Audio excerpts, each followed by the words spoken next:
Ooh, yeah, baby. You are listening to the Risenhauer podcast featuring yours truly, Risenhauer, the great Poupon, and my co-host, the incomparable John M. Laws. Hey, man, what's going on, brother? How you doing this week? Not much, enjoying being in the land of the living, as they say. I feel it, man. I feel it, man. Hey, had a ball last week, man. I'm glad that we decided to team up to do this thing, get the people what they want. This week we got a really interesting topic that we're going to go into. Last week we reviewed, of course, the movie Friday. Right. Ice Cube's first movie. Wonderful time doing that. However, you said going over the podcast, there were a few corrections that we have to go into to make sure that we don't get caught up on no blasphemous stuff. So go ahead, why don't you jump into that real quick? Yep, last week on the podcast, after doing a little bit of review, we discovered that we had a couple errors. So we just wanted to start off by correcting those to let you know that we do pay attention and we do listen, and we want to give you the best quality that we have to offer. So the first correction was in a statement regarding it was about race superiority. I misquoted and said Thomas Edison, thinking that the quote was Thomas Jefferson. Both of those were incorrect.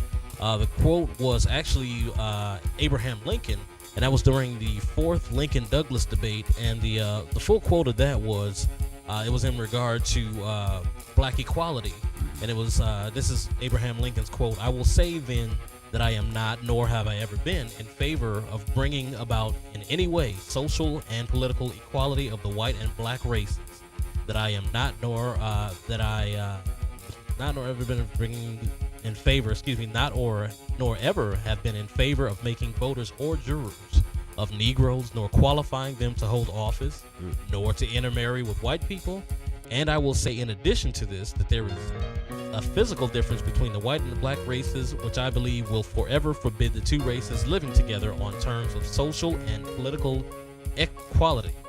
And in so much as they cannot live so, while they do remain together, there must be the position of a superior and an inferior. And I, as much as any other man, am in favor of having the superior position assigned to the white race. I say upon this occasion, I do not perceive that because the white man is to have the superior position, that the Negro should be denied everything. I do not understand that because I do not want a Negro woman for a slave. I must necessarily want her for a wife." So that was a quote from Abraham Lincoln during the fourth Lincoln-Douglas debate. He turned out to be an oppressor with a heart.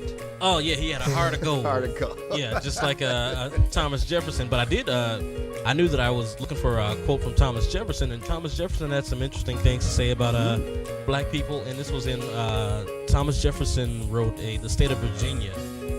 And this was part of that state of Virginia statement, and I'll just read a quick excerpt there. Thomas Jefferson said that he thought blacks were inferior to whites in terms of beauty and in reasoning intelligence.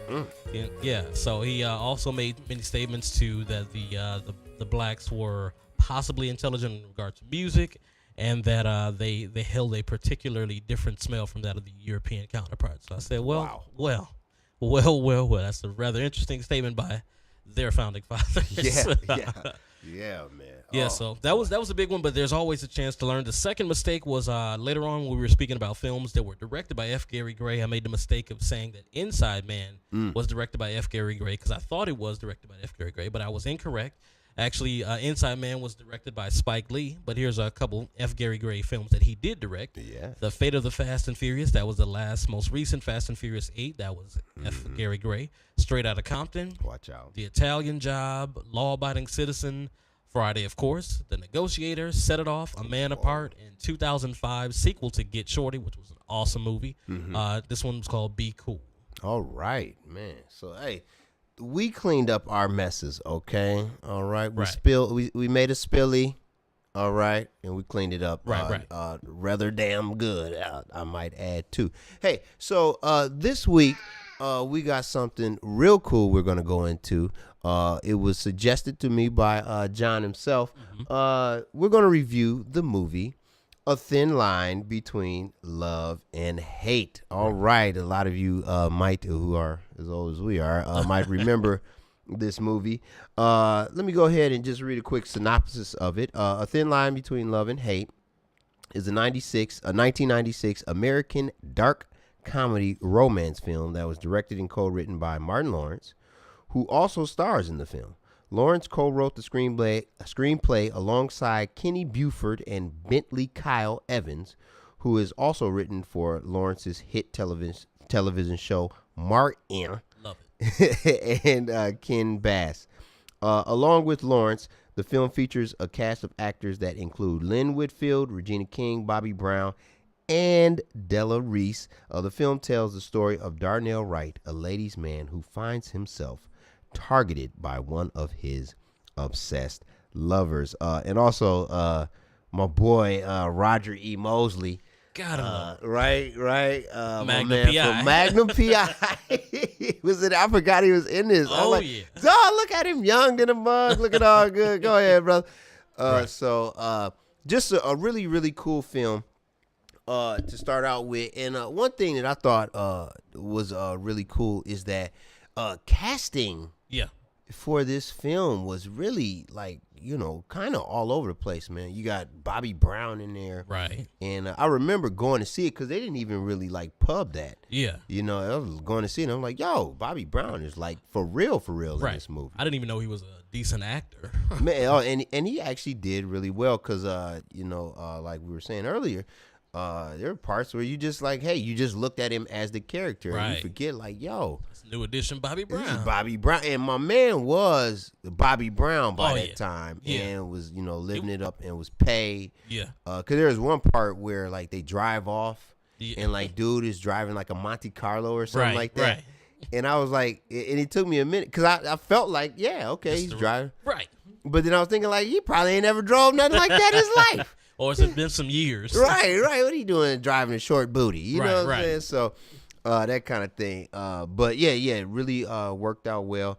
You got Regina King. Awesome. Who who was also in Friday. Right, playing the love interest. Uh-huh. You know what I mean? That's not really something that she's known for. Correct. I think she played the wife in Jerry Maguire. Yeah, she but did. it wasn't like a girl meets boy type Right. of film and Right. that kind of thing. And that was cool to see her in that role. I think she pulled it off. Oh, yeah.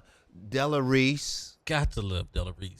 Rest in peace, Della Reese, and she never got as much credit as she could, Right. should have for her acting. Right. Her right. straight up acting. She just really makes you feel every part, and she did a excellent job in this movie. But yeah, man. So, what are some of the things that stood out to you right away in the film? Of course, seeing the film, I think it came out in '96, I believe. Yep. Right. So Nice. 1996, that would have put me as a junior in high school.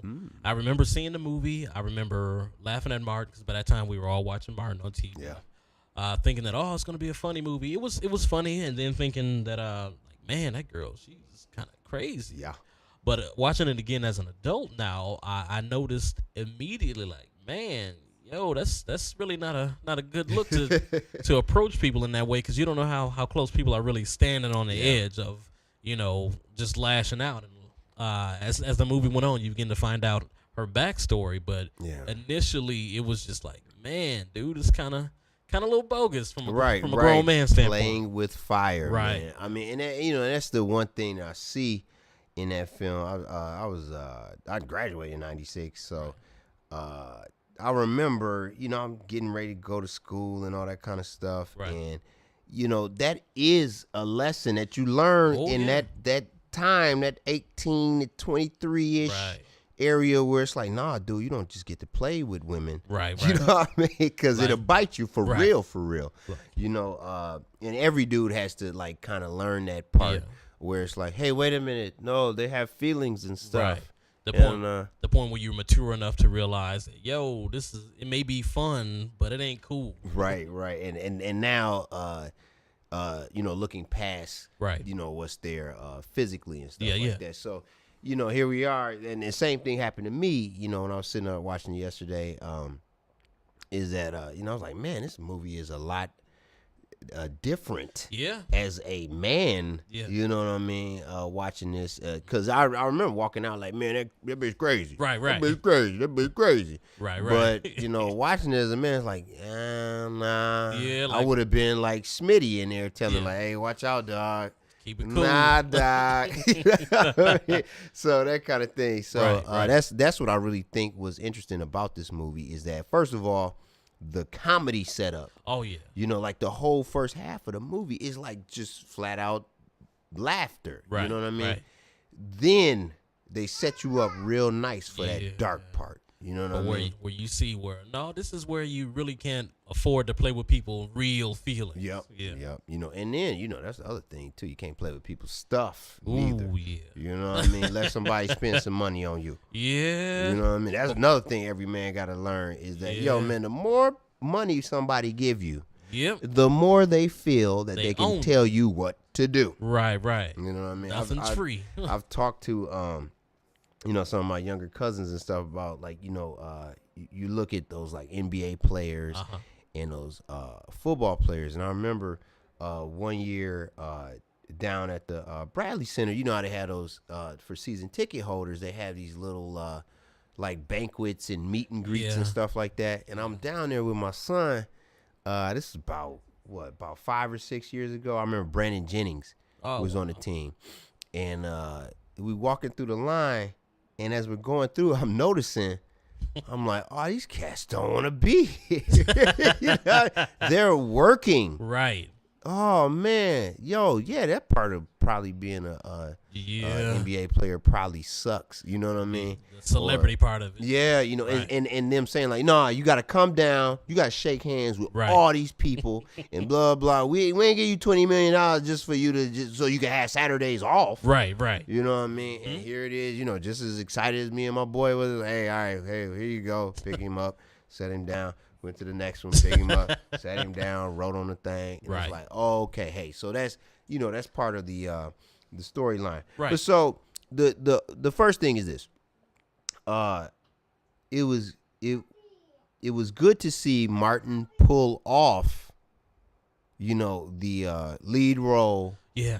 As kind of like the player. Yeah. You know what I mean? And he did a really good job of being funny, Yeah. but also being believable as a dude that, like a Right. player. Right, You know what I'm right. saying? He's Yeah. like, he wasn't a total goofball. Yeah. But you have like those scenes where, like they throwing him out of the office building, Yeah. and he bump into the glass windows Yeah. and stuff like With that. the flashlight cop Right, and all lad, that. I Yeah. see you. I see you. Yeah. You know what I mean? So that's the first thing is that, Martin really like made me feel some parts. Yeah. Made me feel sad for him. Yeah. Made me bust a gut. You know what I'm saying? Yeah.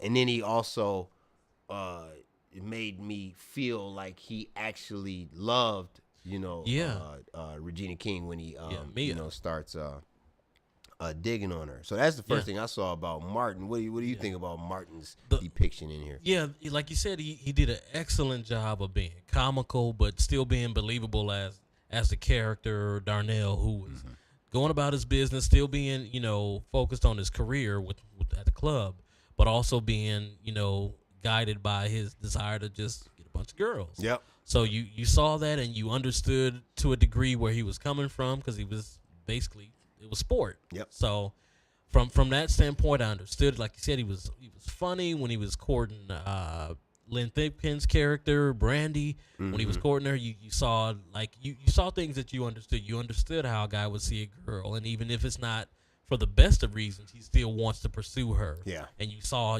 that character. Yeah, man, and that's like I said, it's just watching it as a man, married, Yeah. and out of the. First of all, I am so happy to be out of the dating world. Oh God, Yeah. all of the crap. Right. Jesus, I can park my car anywhere I want. Right. No worries. Right, man. It's like, dude, what cats have not walked to their car like, Right. oh damn. Yeah. I know I ain't even gonna call the cops. I know that's her with Yeah. that key, this, that, and the other. How you gonna break in my car, go straight to the thing? You knew where my cigarettes was at. Right. That's all you took. Right. So things like that.